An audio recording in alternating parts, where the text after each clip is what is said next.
యాకోబు పత్రిక 1వ అధ్యాయం 5-8 వచనాలు. If any of you lacks wisdom, he should ask God, who gives generously to all without finding fault, and it will be given to him.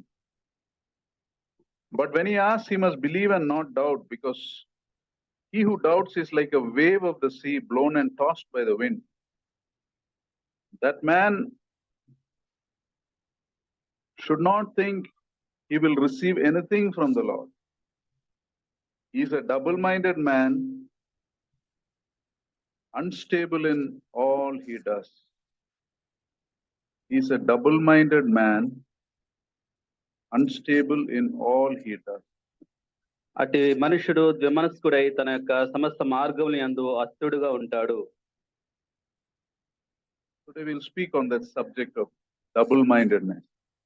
రెండు మనసులు కలిగి ఉన్నటువంటి అంశం మీద ఈ రోజు మనం మాట్లాడుకుందాం. Double-mindedness speaks of a lack of commitment or lack of consistency in the way somebody thinks and behaves. ఈ యొక్క ద్విమనస్సుని కలిగి ఉండటం లేదా రెండు మనసులు కలిగి ఉన్నటువంటి తాను జరిగించే కార్యములలో ఏమాత్రం కూడా స్థిరత్వం లేకుండా, సమర్పణ లేకుండా ప్రవర్తించడం దాన్ని సూచిస్తుంది. A double-minded believer or a double-minded Christian will say he is following God, but he will not fully surrender to him. ఈ యొక్క ద్విమనస్కుడైన క్రైస్తవుడు ప్రభువుని వెంబడిస్తున్నానని చెప్తాడు కానీ సంపూర్ణంగా దేవునికి సమర్పణతోటి దేవుని వెంబడించాడు. In verse 8, 2 words are used. A double-minded man is unstable. 2 words. 8వ వచనంలో రెండు విషయాలు రాయబడ్డాయి, ద్విమనస్కుడు అలాగే అస్థిరుడు. Double-mindedness and unstable. These are the 2 words here. ద్విమనస్కుడు అలాగే అస్థిరుడు అనే రెండు పదాలు ఇక్కడ ఉపయోగించబడ్డాయి. Let us look at each of these words. రెండు ఒక్కొక్క దాని గురించి మనం చూద్దాం.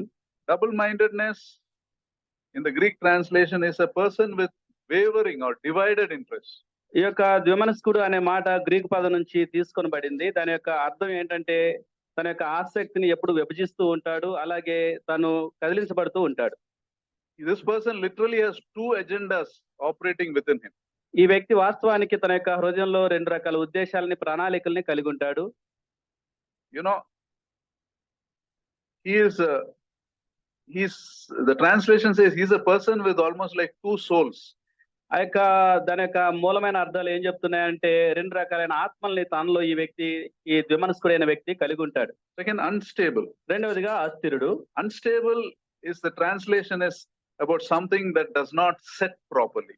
అస్థిరుడు అని అంటే ఒక రకమైన తర్జుమా ఏమని చెప్తుందంటే ఏ విషయాల్లో కూడా త్వరగా కుదురుకోడు, స్థిరపడడు. Sometimes in winter we pour curds, right? ఉదాహరణకి morning also after so many hours it won't be set. So that is the thought. It doesn't set properly. An unstable person. ఆ యొక్క శీతాకాలంలో మనము పెరుగుని కూడబెట్టేటప్పుడు చూసినట్లయితే చాలా సార్లు అది కూడుకోదు. ఆ విధంగా ఈ యొక్క అస్థిరత అనే మాటని ఇక్కడ ఉపయోగించడం జరిగింది. Inside a double-minded person there's a fight between 2 personalities. An opposite personality. ఈ యొక్క ద్విమనస్కుడు ఒకదానికొకటి వ్యతిరేకంతో ఉన్న రెండు విషయాల్ని ఎప్పుడు కలిగి ఉంటాడు. You know, together they can't live, but they will be living. వాళ్ళు మనుషులతో కలిసి జీవించలేరు కానీ కలిసి జీవిస్తారు. మనుషులు కాదు, inside him. తనలో ఆ రెండు ఉద్దేశాలు వ్యతిరేక దిశలో ఉంటాయి కానీ ఆ రెండు ఉద్దేశాలని తను కలిగే ఉంటాడు. Some examples are, కొన్ని ఉదాహరణలు. You desire to be fit, you exercise a lot, but you can't control eating sweets and chocolates. నువ్వు చాలా ఆరోగ్యంగా ఉండాలని ఎంతో ఆ యొక్క వ్యాయామాలు చేస్తూ ఉంటావు కానీ ఆ చాక్లెట్లు, స్వీట్లు కనబడినప్పుడు అవి తింటూ ఉంటావు. Or somebody says he's looking for a good church, but when they find a good church, they won't be committed to the church.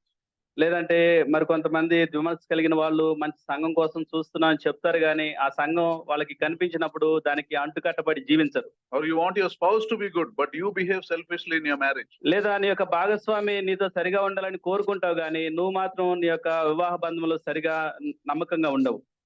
You want your wife to trust in you, but you will have a suspicious nature. నీ యొక్క భాగస్వామి నీ యందు నమ్మకం ఉంచాలని కోరుతావు కానీ నువ్వు మాత్రం ఎప్పుడు నీ యొక్క భార్యని అనుమానిస్తూ ఉంటావు. See the friction between 2 personalities. ఆ రెండు రకాల వ్యక్తిత్వాల మధ్య ఉన్న ఆ యొక్క రాపిడిని చూడండి. double-minded person wants others to behave in one way, but he won't behave in that way. ద్విమనస్కుడైన వ్యక్తి ఒక రకంగా ప్రవర్తించమని కోరుతూ ఉంటాడు, మరొక రకంగా ఆయన ప్రవర్తిస్తూ ఉంటాడు. Therefore, friction is always there in him. కాబట్టి ఆ యొక్క పోరాటం ఎప్పుడు కూడా తన యొక్క హృదయంలో ఉంటుంది. They never settle. They never set. వాళ్ళు ఎప్పటికీ కుదుర్చబడరు. And they will be far from the purposes of God. దేవుని యొక్క ఉద్దేశాల నుంచి బహు దూరంగా వీళ్ళు వెళ్ళిపోతుంటారు. A double-minded person will call himself a Christian, but he will not carry the Christian identity. ఈ యొక్క ద్విమనస్కుడైన వ్యక్తి క్రైస్తవుని చెప్పుకుంటాడు కానీ ఆ క్రైస్తవు యొక్క గుర్తింపుని తనతో పాటు ఆయన భరిస్తూ ఉండడు, మోసుకు వెళ్తూ ఉండడు. He will not be a testimony for the Lord. దేవుని కొరకు ఒక సాక్ష్యం ఆ వ్యక్తి కలిగి ఉండడు. Because many times ఎందుకంటే చాలా సార్లు they will either be looking to please people, మనుషుల్ని సంతోష పెట్టాలనైనా కోరుతూ ఉంటారు, or they will be afraid of what people will do to them. లేదా మనుషులు వారి పట్ల ఏం జరిగిస్తారు అని భయపడుతూ ఉంటారు. Sometimes they even know that those they are trying to please are not their well-wishers. They know that. కొన్నిసార్లు వాళ్ళు ఎవరికైతే మంచి చేయాలని కోరుతున్నారో వాళ్ళు వీళ్ళ మంచిని కోరే వాళ్ళు కాదని తెలిసినా వాళ్ళని సంతోష పెట్టాలని చూస్తుంటారు. They are not willing to take a stand. వారి పట్ల ఒక గట్టి నిర్ణయాన్ని తీసుకోవడానికి భయపడుతూ ఉంటారు. Because they feel that if they take a stand, they will lose more. ఎందుకంటే అటువంటి వ్యక్తుల పట్ల ఏదైనా ఒక నిర్ణయం తీసుకుంటే ఏమైనా జరిగిస్తారేమో అని వీళ్ళు భయపడుతూ ఉంటారు.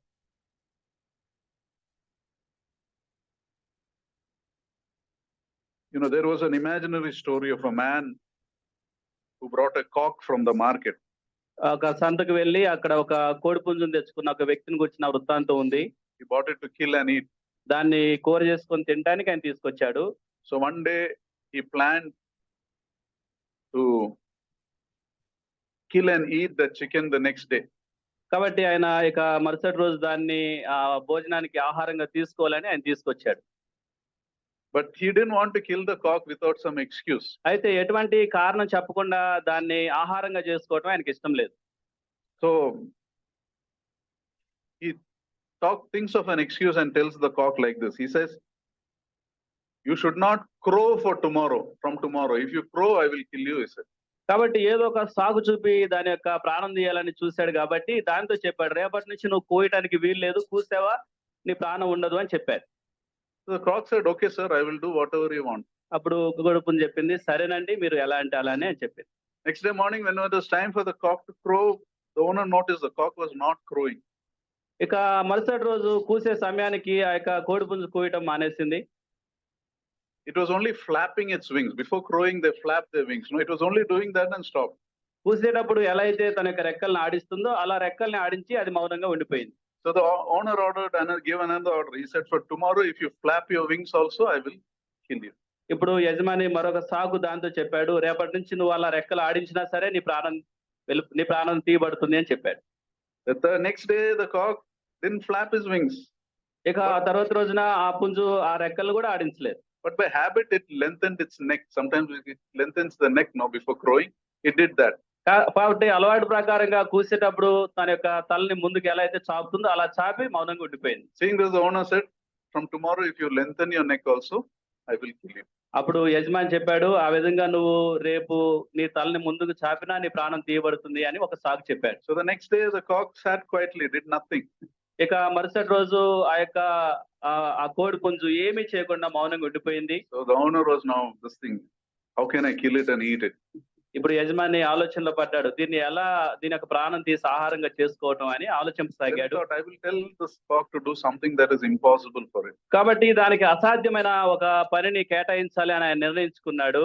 And he said, from tomorrow, if you don't lay eggs, I will kill you, he said. రేపటి నుంచి నువ్వు గుడ్లు పెట్టినట్లయితే నీ ప్రాణం తీయబడుతుంది అని చెప్పాడు. Now the cock saw his death was very clear and it started to cry very loudly. ఇప్పుడు ఇది కోడి పుంజు తన యొక్క మరణాన్ని స్పష్టంగా చూస్తుంది కాబట్టి గట్టిగా కూయటం మొదలు పెట్టింది. So the owner asked, "What is the matter? Are you crying because you're going to die? You're afraid of death?" యజమాని అడుగుతున్నాడు, నీ మరణాన్ని గురించి భయపడి నువ్వు అరుస్తూ ఏడుస్తూ ఉన్నావా అని యజమాని అడిగాడు. Cock said, "No, I don't. It's not the fear of death. I'm crying because it was better to die because I crowed than to die because I'm not laying eggs." ఈ యొక్క ఆ పుంజు యజమానితో చెప్పింది, ఆ యొక్క గుడ్లు పెట్టకుండా ఆ సాగుతోటి చనిపోవటం కంటే ఈ విధంగా అరిచి ఆ కూసి చనిపోవటం మేలు అని నేను అరుస్తున్నా అని చెప్పింది. Crowing was my identity. ఈ విధంగా కూయటం నాకు నాకు దేవుడిచ్చిన గుర్తింపు. But out of fear of you, I gave up that identity and obeyed everything you said. అయితే నీ వలన కలిగిన భయం వలన నా యొక్క గుర్తింపును కూడా వదిలిపెట్టి నువ్వు చెప్పినవన్నీ నేను చేస్తూ వచ్చాను. But your intention was always to kill. అయితే నీ ఉద్దేశం మాత్రం ఎల్లప్పుడూ నా ప్రాణం తీయటమే అయ్యింది. I should not have surrendered the first time itself. అసలు మొదటిసారే నేను నీకు లోబడకుండా ఉండుంటే బాగుండేది అని చెప్పింది. And this I could not do. That's why I'm crying. కాబట్టి నేను ఆ కారణాన్ని బట్టి ఇప్పుడు నేను గట్టిగా కూస్తూ అరుస్తూ ఉన్నాను అని చెప్పింది. By now you all know, right? This is not talking about chickens. ఇది కోడి గురించిన మాటలు కాదు గాని What am I talking about? దేని గురించి మనం మాట్లాడుకుంటున్నాం. Don't try too hard to please people, especially those who find fault in everything you do. నువ్వు జరిగించే ప్రతి దానిలో, నువ్వు చేసే ప్రతి దానిలో తప్పులు పట్టాలని చూసే వాళ్ళని సంతోష పెట్టాలని నువ్వు ప్రయత్నం చేయొద్దు. Don't try too hard to please people who are looking for excuses to blame you. నిన్ను నిందించడానికి సాకులు వెతికే వారిని సంతోష పెట్టాలని నువ్వు కష్టపడొద్దు.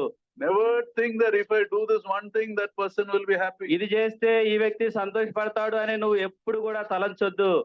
Those who are looking to blame you will blame you even after you do everything correctly. నిన్ను నిందించాలని చూసే వాళ్ళు నువ్వు సమస్తం మంచిగా జరిగించినప్పటికీ వాళ్ళు నిన్ను నిందిస్తారు. After you do your best, they will still make you feel you've done nothing. నువ్వు శ్రేష్టమైనవి జరిగించినప్పటికీ ఏమీ జరిగించలేదు అన్నట్లుగానే వాళ్ళు నీ పట్ల ప్రవర్తిస్తారు. That's why we shouldn't care too much of what people think. కాబట్టి మనుషులు మన గురించి ఏం తలంస్తున్నారో మనం ఏమాత్రం కూడా శ్రద్ధ వహించిన అవసరం లేదు. We should only focus on what God wants us to do. దేవుడు మనల్ని ఏం చేయమని చెప్తున్నాడు వాటి మీద మన యొక్క దృష్టిని ఉంచాలి. And more important, ప్రాముఖ్యంగా it is not wise to put aside your Christian identity just to save your job or your position or even your life. నీ యొక్క ప్రాణమునో, నీ యొక్క స్థాయినో, నీ యొక్క ఉద్యోగాన్నో కాపాడుకోవటానికి దేవునికి ఇచ్చిన క్రైస్తవమైన గుర్తింపుని పక్కన పెట్టడము అది ఏమాత్రం కూడా జ్ఞానయోచనమైన విషయం కాదు. Mark 8:38 says, mark 8:38, if anyone is ashamed of me and my words in this adulterous and sinful generation, the Son of Man will be ashamed of him when he comes in his Father's glory with the holy angels. వ్యభిచారము పాపము చేయు తరం వారిలో నన్ను గురించి, నా మాటలను గురించి సిగ్గుపడు వాడు ఎవడో వాని గురించి మనిషి కుమారుడు తన తండ్రి మహిమ గలవాడై పరిశుద్ధ దూతలతో కూడా వచ్చినప్పుడు సిగ్గుపడును అని చెప్పాను. Be willing to lose everything, but don't lose your Christian testimony and identity. నీ జీవితంలో దేన్నైనా కోల్పోవడానికి నువ్వు ఇష్టపడు గాని నీ యొక్క క్రైస్తవ గుర్తింపుని, సాక్ష్యం కోల్పోవడానికి నువ్వు ఇష్టపడొద్దు. If there comes a point in your life where you have to fight to protect your identity, you should never step back. నీ యొక్క జీవితంలో ఏదైనా ఒక సమయంలో నీ యొక్క సాక్ష్యం కాపాడుకోవాల్సి వస్తే అక్కడ నువ్వు ఏమాత్రం కూడా వెనుకడుగు వేయొద్దు. Coming to the point, a double-minded person cannot do this. He has no identity. ద్విమనస్కుడైన వ్యక్తి ఈ విషయాల్ని జరిగించలేడు, ఎందుకంటే తను ఆ గుర్తింపుని కలిగి ఉండడు కాబట్టి. He has not killed the wrong identity in him. So that is always a fight inside him. కాబట్టి తనలో ఉన్న ఆ యొక్క కాని గుర్తింపును తాను తీసివేసుకోడు కాబట్టి ఎప్పుడు కూడా ఒక పోరాటం తనలో కలిగి ఉంటాడు. That's why the Bible says such a person is unstable in everything he does. కాబట్టి దేవుని వాక్యం తెలియజేస్తుంది ప్రతి విషయంలో కూడా ఈ వ్యక్తి అస్థిరుడుగా ఉంటాడు. Such a person will be a compromiser. అటువంటి వ్యక్తి ఎప్పుడు రాజీ పడేవాడిగా ఉంటాడు. Such a person is changing, constantly pushed by his fears and worries. అటువంటి వ్యక్తి ఎప్పుడు కూడా తన యొక్క చింతల చేత, భయముల చేత నడిపించబడుతూ బలవంత పెట్టబడుతూ ఉంటాడు.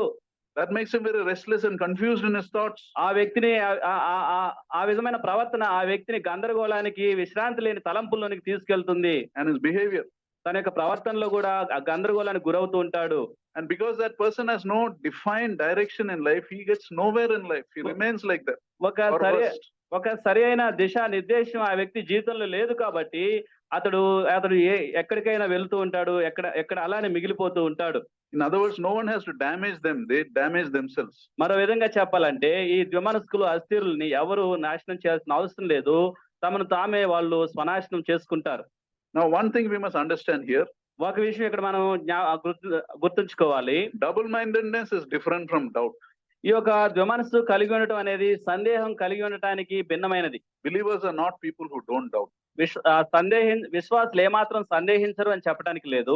Believers doubt, but they never leave the Lord. విశ్వాసులు సందేహిస్తారు కానీ దేవుని మాత్రం వాళ్ళు విడిచిపెట్టరు. They doubt and worship many times. సందేహిస్తారు, అనేక మార్లు దేవుని ఆరాధిస్తూనే ఉంటారు. They doubt and serve him many times. సందేహిస్తారు కానీ దేవుని ఆరాధిస్తూనే ఉంటారు. But they doubt and they are loyal. They never leave the Lord. వాళ్ళు సందేహించినప్పటికీ దేవునికి నమ్మకంగా ఉండి వాళ్ళు దేవుణ్ణి కలిగే ఉంటారు. But a double-minded person is disloyal. అయితే Such people leave the Lord and go away. ద్విమనస్కుడైన వ్యక్తి అపనమ్మకస్తుడిగా ఉండి దేవుని విడిచిపెట్టి వెళ్ళిపోతూ ఉంటాడు. You see, you can't be married to purity and married to sin at the same time. మనం మన యొక్క జీవితంలో పాపాన్ని పరిశుద్ధతో ఒకేసారి బంధాన్ని కొనసాగించలేము. You can't be married to believing the Lord and not be pushed by your fears and worries always. నీ యొక్క జీవితంలో ఎల్లప్పుడూ భయముల చేత చింతల చేత నడిపించబడటము, అదే సమయంలో ప్రభు యందు నమ్మకం ఉండటము జరిగించలేము.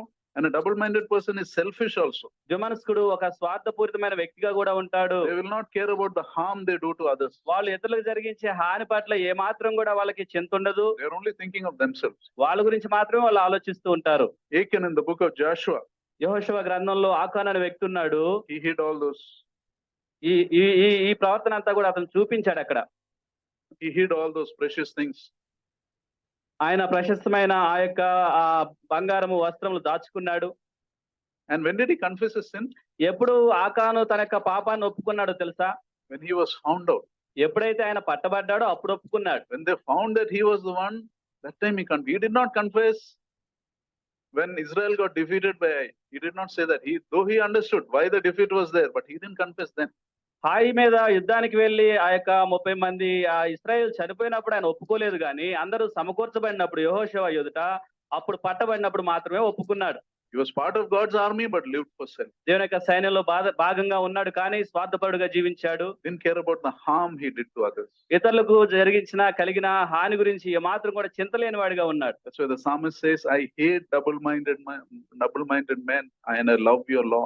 కాబట్టి కీర్తనకారుడు అంటాడు, ద్విమనస్కుల్ని నేను ద్వేషిస్తూ ఉన్నాను, దేవుని యొక్క ధర్మశాస్త్రం నాకు ప్రియమైనది అంటాడు. Psalm 119, 113. Keerthana 119, 113. Now the opposite of double-mindedness is single-mindedness. ఈ యొక్క ద్విమనస్సుకి వ్యతిరేకమైనది ఏక మనసు కలిగి ఉండుట. What is single-mindedness? ఏక మనసు కలిగి ఉంట అంటే అర్థం ఏమిటి? Single-mindedness as believers is no turning back. Whatever my loss, whatever my fear. విశ్వాసంగా ఏక మనసు కలిగి ఉండట అంటే నా యొక్క జీవితంలో ఏ నష్టం వచ్చినా ఇక ఏమాత్రం కూడా ప్రభు నుంచి వెనుదిరిగి చూసేది లేదు. Now think of Daniel when he faced the lion's den. దానియేలు సింహాల గుహలో దానియేలు ఎదుర్కొన్న ఆ యొక్క సంఘటన గుర్తు చేసుకోండి. The Bible does not say he was not afraid. దేవుని వాక్యం ఆయన భయపడలేదని దేవుని వాక్యం తెలియజేయటం లేదు కానీ Daniel may have been an ordinary person like us. ఎందుకంటే మన వంటి సాధారణమైన వ్యక్తి దానియేలు కూడా With normal fears like we have. కాబట్టి మనం కలిగి ఉన్న సాధారణ భయాలు దానియేలు కూడా బహుశా కలిగి ఉంటాడు. But Daniel loved God so much that he chose death rather than disobey God. అయితే దానియేలు దేవుణ్ణి ప్రేమించాడు కాబట్టి ఆయన మరణాన్ని ఎన్నుకొని అవిధేయతను జయించాడు. In his heart he would have decided, come what may, I will not dishonor my God. ఆయన హృదయంలో నిర్ణయించుకున్నాడు, వచ్చేది ఏదైనా సరే నా దేవుని నేను దుఃఖపెట్టను అని నిర్ణయించుకున్నాడు.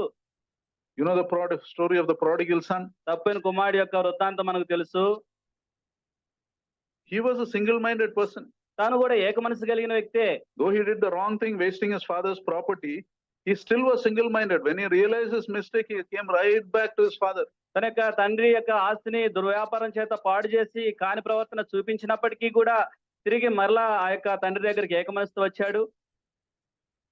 And his elder brother, who was always at home, he behaved like a double-minded person. అయితే తన యొక్క అన్న ఎల్లప్పుడూ ఇంటి దగ్గర ఉన్నప్పటికీ ద్విమనస్కుడిగా జీవించాడు.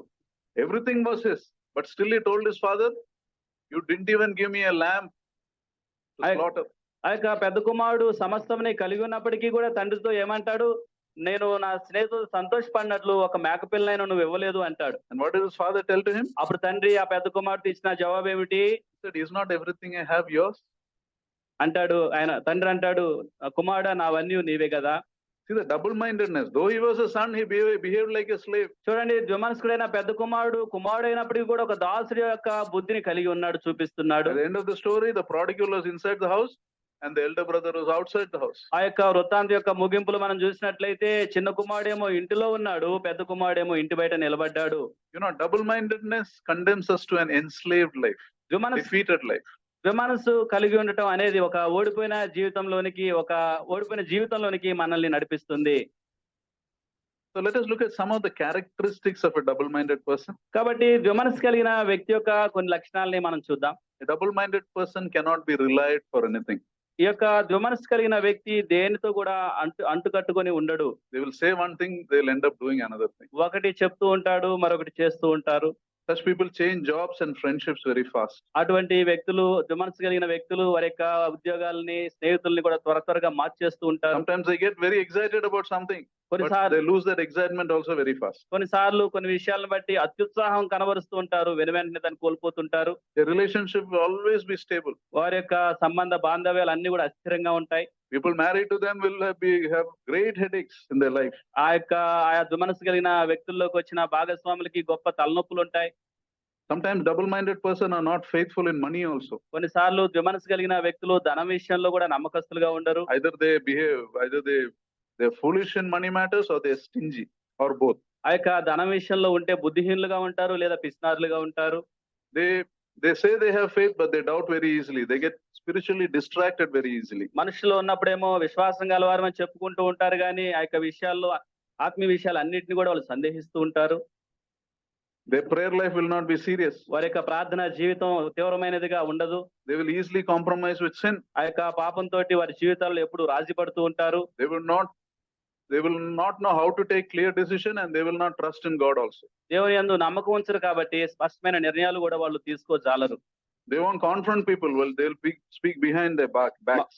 ఈ యొక్క ద్విమనస్సు కలిగిన వ్యక్తులు మనుషులతో నేరుగా ఎదుర్కొని మాట్లాడరు కానీ మనుషులు వెళ్ళిపోయిన తర్వాత వెనుక వాళ్ళ గురించి మాట్లాడుతూ ఉంటారు. And because they look to please people, they will fit into any group. మనుషుల్ని సంతోష పెట్టాలి అన్న కారణాన్ని బట్టి ద్విమనస్సు కలిగిన వాళ్ళు ఏ గుంపులోనైనా చొచ్చుకొని పోతూ ఉంటారు. They will have no discomfort mingling with unbelievers. ఆ యొక్క అవిశ్వాసులతో స్నేహం చేసేటప్పుడు ఏమాత్రం అసౌకర్యాన్ని కూడా వాళ్ళు భావించరు. They blend easily into the wrong things. ఆ యొక్క కాని విషయాలలో చాలా సహజంగా వాళ్ళు కలిసిపోతూ ఉంటారు. Now, this is not to tell about somebody else. It is to examine ourselves. ఇది ఎవరి గురించో చెప్పే విషయాలు కాదు కానీ మనల్ని మనమే పరీక్షించుకోవాల్సిన విషయాలు. When we hear a message, we wish the other person, that person should have been here listening. No, if we are here, God is telling us to examine ourselves. మనం అనుకుంటాం, అబ్బా ఈ మాటలు ఆ వ్యక్తి ఉన్నప్పుడు చెప్పుంటే బాగుండేది అని అనుకుంటాం కానీ దేవుడు మనతోనే మాట్లాడుతున్నాడని మనం గ్రహించుకోవాలి. And what is the great danger of a double-minded person? ద్విమనస్సు కలిగిన వ్యక్తికి ఉన్న గొప్ప ప్రమాదకరమైన స్థితి ఏమిటి? James 1:8 says, that man should not think he will receive anything from the Lord. యాకోబు 1:8 తెలియజేస్తుంది, అటువంటి వ్యక్తి దేవుని దగ్గర నుంచి ఏదైనా పొందుకుంటాను అని తలంచుకోకూడదు. The great danger of such a person is they won't get anything from God. గొప్ప ప్రమాదం ద్విమనస్సు కలిగిన వాళ్ళకు ఉన్నది ఏంటంటే దేవుని యొద్ద నుంచి వాళ్ళకి ఏమీ కూడా దొరకదు. No one has to destroy them. They destroy themselves. ఎవ్వరు వాళ్ళని నశింపచేయరు కానీ తమను తామే నాశనం చేసుకుంటూ ఉంటారు. That's why Bible warns about this. కాబట్టి దేవుని వాక్యం ఈ విషయాల నిమిత్తమై హెచ్చరిస్తూ ఉంది. In 1 Kings 18:21, Elijah stands before the people and says, how long will you waver between two opinions? ఆ యొక్క మొదటి రాజుల గ్రంథంలో 18వ అధ్యాయంలో ఏలియా అంటాడు, మీరు ఎంతకాలం రెండు తలంపుల మధ్య తడబడుచూ ఉంటారు అని అంటాడు. If Lord is God, follow him. దేవుడు యెహోవా దేవుడైతే ఆయన అనుసరించండి. Baal is God, follow him. ఒకవేళ బయలు దేవుడైతే వాడిని అనుసరించండి. And Joshua said it so beautifully in Joshua 24:15. యెహోషువ గ్రంథంలో 24:15 ఆయన మరి ఇంకెంతో అద్భుతంగా మాట్లాడాడు. If serving the Lord seems undesirable to you, choose for yourself today whom you will serve. మీరు ఎవరిని సేవించగోరుతారో ఈ రోజునే నిర్ణయించుకోండి అని అంటాడు ఆయన. Whether the gods your forefathers served beyond the river or the gods of the Amorites in the land whom you are living, but as for me and my household, we will serve the Lord. అమోరీల దేశమున మీరు నివసించున్నారే, వారి దేవతలను సేవించుదురో నేడు మీరు కోరుకొనుడి. మీరెవరిని సేవింపగోరినను నేనును నా ఇంటి వారును యెహోవాను సేవించెదము అనెను. The Lord himself says in Matthew 6:24. మత్తయి సువార్త 6:24లో ప్రభువారే స్వయంగా తెలియజేశారు, No man can serve two masters. ఎవడును ఇద్దరు యజమానులను సేవించలేడు. You cannot serve both God and money. నువ్వు సిరిని దేవుణ్ణి సేవించలేవు అని చెప్పాడు. Now, what are the causes of double-mindedness? ఈ యొక్క ద్విమనస్సు కలిగి ఉండటానికి అసలు కారణాలు ఏమిటి? Sometimes it is fear because of past failures. కొన్నిసార్లు గతంలో పొందుకున్న ఓటముల వలన కలిగిన భయాలు అయి ఉండొచ్చు. Sometimes it is a lack of understanding about the things of God. కొన్నిసార్లు దేవుని యొక్క విషయాల పట్ల గ్రహింపు లేకపోవటం అయి ఉండొచ్చు. Sometimes it is a weakness of some habits or addictions you cannot overcome. కొన్నిసార్లు నీ యొక్క జీవితంలో ఉన్న అలవాట్లు, వ్యసనాలని జయించలేని పరిస్థితి అయి ఉండొచ్చు. But the main reason is అయితే ప్రాముఖ్యమైన కారణం ఏమిటంటే it is a lack of trust in God. దేవుని యందు నీకు నమ్మకం లేకపోవటం. Double-mindedness, one person said, is worse than demon possession. ఒక దైవజనుడు ద్విమనస్సు గురించి ఏం చెప్పాడంటే, ఆ ద్విమనస్సు వ్యక్తి యొక్క పరిస్థితి దయ్యం పట్టిన వాడి పరిస్థితి కంటే హీనంగా ఉంటుంది అని చెప్పాడు. Because demon possession is a deliverance issue. ఎందుకనంటే దయ్యం పట్టిన వాడి యొక్క పరిస్థితి అది విడిపించడానికి సంబంధించింది. But a double-minded person is not just deliverance, he is broken inside. అయితే ఈ యొక్క ద్విమనస్సు కలిగిన వ్యక్తి లోపలనే విరిగిపోయిన పడగొట్టబడిన స్థితిలో ఉంటాడు కాబట్టి ఇంకెంతో కష్టమైనది. He has two personalities inside. He has to kill that ungodly personality. రెండు రకాల వ్యక్తిత్వాల్ని కలిగి ఉన్నాడు కాబట్టి భక్తిహీనమైన వ్యక్తిత్వాన్ని తను నాశనం చేయాలి. You know, in Jeremiah 2:13, the Lord speaks of the children of Israel like this. ఇర్మియా గ్రంథం 2:13లో దేవుని యొక్క ప్రజల గురించి ఇర్మియా ప్రవక్త ఈ విధంగా అంటున్నాడు. For my people have committed two evils. They have forsaken me, the fountain of living water, and made for themselves cisterns, broken cisterns that can hold no water. నా జనులు రెండు నేరములు చేసి ఉన్నారు. జీవజలంలో ఓటి అయిన నన్ను విడిచిపెట్టి ఉన్నారు. తమ కొరకు తొట్లను అంటే బద్దలై నీళ్లు నిలవని తొట్లను తొలిపించుకొని ఉన్నారు.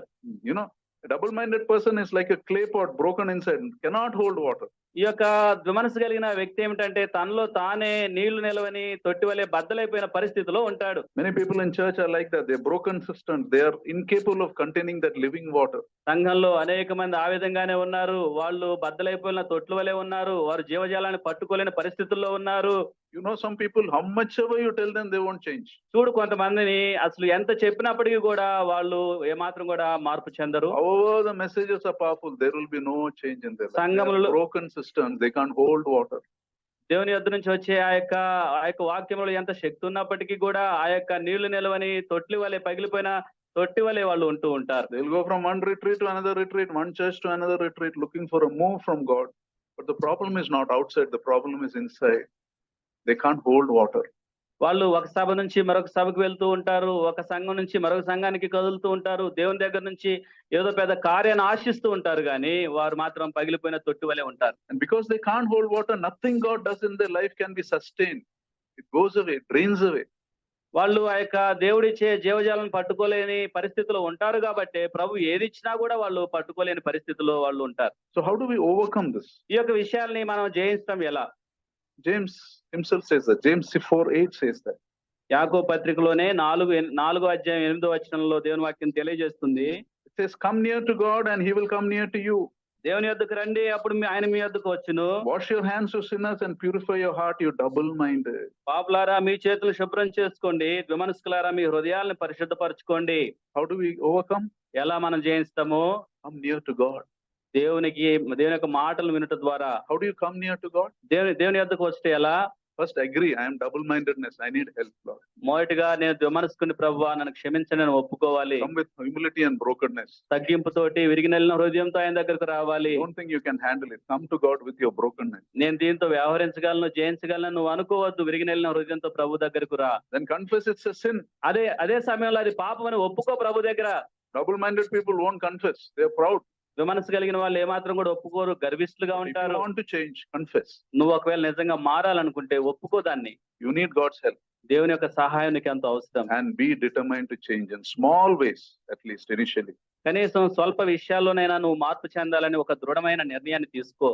Be determined to study God's word, to obey God's word, not just to study. మనం దేవుని యొక్క వాక్యాన్ని విధేయత చూపించడానికి చదవాలి అని నిర్ణయించుకోవాలని కానీ ఏదో చదవాలని మాత్రం మనం అనుకోవద్దు. Stop friendship with the wrong people. Seek friendship with genuine believers. కాని వ్యక్తులతో స్నేహాల్ని ఆపి యథార్థమైన విశ్వాసులతో స్నేహాల్ని ప్రారంభించాలి.